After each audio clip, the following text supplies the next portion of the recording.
Northeastern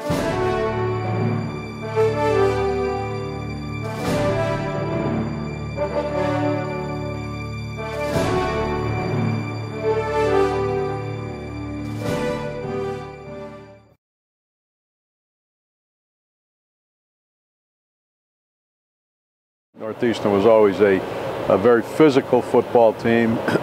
Sometimes maybe didn't have quite the team speed that the teams in our league possessed, but you know, there were times when there wasn't any question Northeastern's going to give anybody from the conference who goes in there a lot to handle, because for them it's a feather in their cap if they can knock off, at that time, a Yankee Conference team.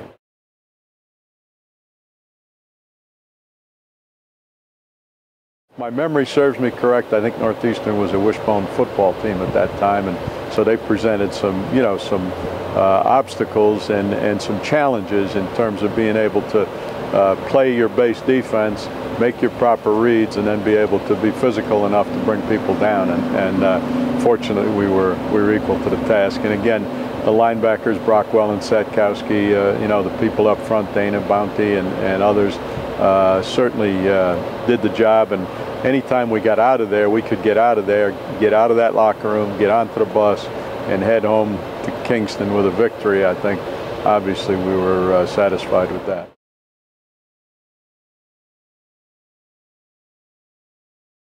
I think, as I've said before, this was a team that knew how to win, and I think they believed that whatever adversity had cropped up along the way, and certainly being down at you know, the later stages of the game, that's plenty of adversity, and you know you've got to meet it.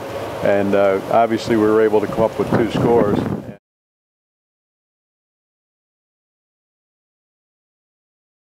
Throughout the year, they had done a great job protecting Tom, and you know, I think of the guys, and I'm sure at the expense of missing somebody, but we had Bob White, who played center and tackle for us. Rich Capolongo was a tackle and a good one.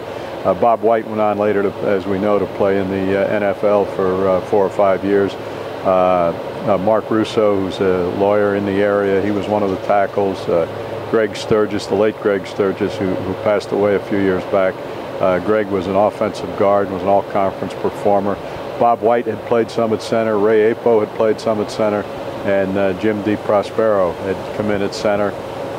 Steve Storr, who's coaching at Cranston West now, was one of our interior linemen, played mostly at a guard spot. So, you know, we had a good mix of local kids, Rhode Island kids, and good football players from just outside Rhode Island that, you know, helped set the foundation so that the great quarterback Earhart and the great receivers Riley and Foster and DiMaggio and Donfield could do their stuff, as well as our running backs run the football. So, you know, that's a group that certainly deserves some recognition.